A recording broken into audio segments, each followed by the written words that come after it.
Hello, I'm Sally Mills from Lavolta and welcome to Digital Bullets. We put together a series of questions about issues and developments within the digital sector. We've asked some senior people and industry experts to give us their point of view. We've also given them 20 seconds to answer the questions or they get the chop. Hope you enjoy. Last year, 2008, saw two major but different developments in mobile: the Android operating system from Google and the phone from Apple. What will their impacts be on the mobile sector over the next 2 years, and which will be the greater? That's interesting. I think right now we think that the Apple iPhone has got about 1.1% of the worldwide market. It's about 1.5% of the handsets in Australia. I don't think it's going to go an awful lot beyond that. It might get around 2%, maybe 3%. Apple changed the game by saying the user experience is more important than the features and functionalities, that you can throw a whole lot of stuff in a mobile phone, but if people don't know how to use it, it's a pointless experience. Apple, in their iPhone, really took the desktop computer and put that functionality in the hands of people on the go and out and about, with the smarts to go from 3G to wireless to Wi-Fi back and forth. What Android's done is Android said, we don't have to worry about the hardware. We can give you an operating system which is open source, upon which you can do beautiful things. I think the question is going to be, are we going to see a beautiful Android operating system on a beautifully user experience structured handset, in which case I think we will have an incredible game-change product. We've got a new phone coming out from Apple in the next 6 to 9 months, and it'll be interesting to see what that does. If I had to back anybody long-term, I'd back Google, only because of their size and the fact that they're open source. I think operating systems aside, from a consumer's perspective, they don't really care what's powering their device. It just demonstrates the level of commitment to the mobile industry, with these two companies investing such significant amounts of money. But more to the point, I think it actually redefines the term of the PC.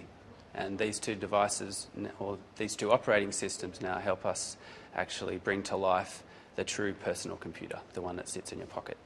I'm a big fan of the iPhone. I bought one as soon as it was released, and I believe that what Apple has done is very much the future of mobile entertainment. And whether or not Google's product gets traction or not, I'm still a bit sceptical.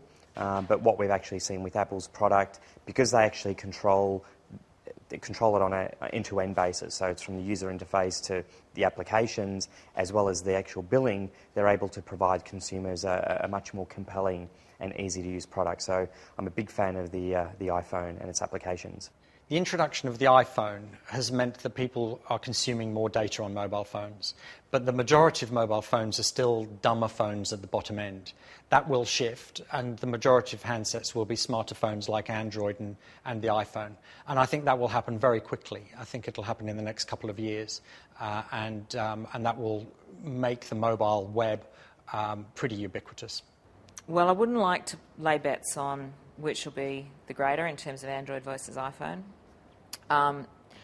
At the end of the day, in its most simplified form, both of those two developments have changed the way in which consumers can interface with the internet and other content through a mobile device. So they've taken a real step change through both the device, the applications that are available on it, and the types of connectivity that they enable and the user experience. So the most fundamental is actually going to be the change in the relevance of the device to somebody's day-to-day function. And the main purpose of both devices is it's not about making a phone call anymore. And that's I think, where the big shift is. Which one has the greater impact? I can't tell yet, because I don't think we've really had time to assess Android properly, and we don't know what Apple's going to do with the iPhone next. Well, listen, one is a language and another is a device. And while they're separate at the moment, they may not be separate going forward. The key here is the development of smartphone technology with great screen size. And that's the real innovation.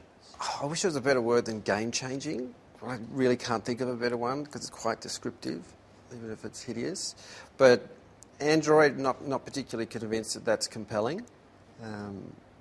iPhone has been fantastically successful. So for me, it probably means mobile internet is coming faster as a result of the iPhone's success. Clearly it is probably the best device in the market. So I think it'll drive the category. I don't know if I want to speculate which one will be greater. I think that really depends on how it continues to develop, what the next generations are.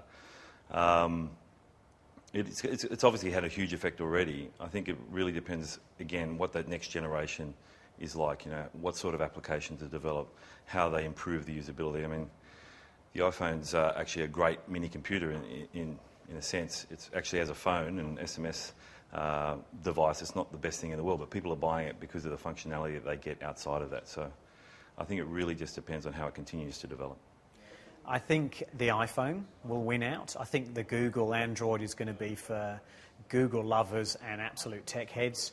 I think that you can get pretty much all of those apps on your iPhone anyway, and if they don't come preloaded, you can download them through the App Store. The iPhone is it's a great device, and I think it has revolutionised mobile handsets in the world. But like I said earlier, there's only 2% of their 21.5 million handsets in Australia are iPhones. So I think iPhone will win out, although, of course, Nokia and the other handset manufacturers are going to start to come to market, already have, with their equivalents. I think Apple will win out, though, through form and function. I think they'll both be important, but I think iPhone's already demonstrated its success, clearly with its penetration and the level of application and content support that it's driving.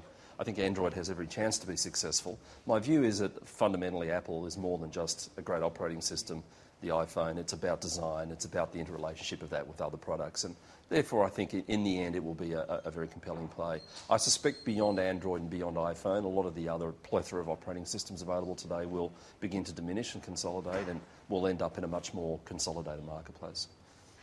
I think that there's going to be more uptake of the iPhone, and why? Well, first of all, it's more elegant and sort of more iconic.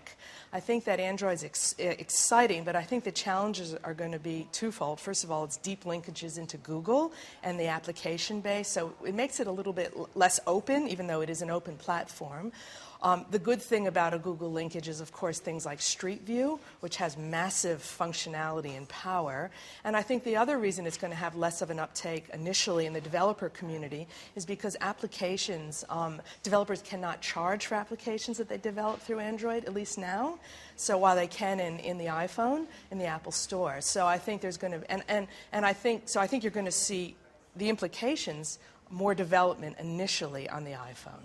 Yeah, look, I don't think it matters who's the greater. What's important about Android and what Apple did with the iPhone is they're open platforms that enable publishers to easily create content that works in the mobile space, and therefore they're good for consumers. And all round, the 3G iPhone's been great at getting pricing to become sensible for consumers. So I think the important thing is the open platform, not whether Google wins it or Apple wins it or somebody else wins it. I'm sure Microsoft will have their own play too. So long as we're creating open platforms for consumers, that creates the right kind of environment for something that's really sustainable. So the individual brands matter less than the open systems they've brought in. I'm not sure either would be greater. They'll impact in different ways. The great thing about the iPhone was that it really showed us the future in terms of consuming content, accessing the mobile web. On a device that's designed for it, that was comfortable to use, that made sense from a consumer perspective, bearing in mind that the total number of iPhones actually sold in Australia is still it's a relatively small proportion of the phones around. The main thing is I think it was just a fantastic poster child for the mobile internet, because it was easy to use. Lots of people, you see people wandering around with them. People start asking, can I see that, can I show that? And I think it'll breed, it is breeding, a range of these smartphones that have that form factor that make it very, very good for a mobile internet browsing experience.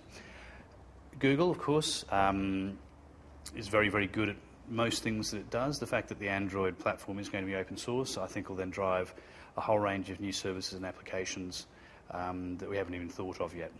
So I think both will continue to have a major impact and certainly speeding up the adoption of the mobile internet everywhere.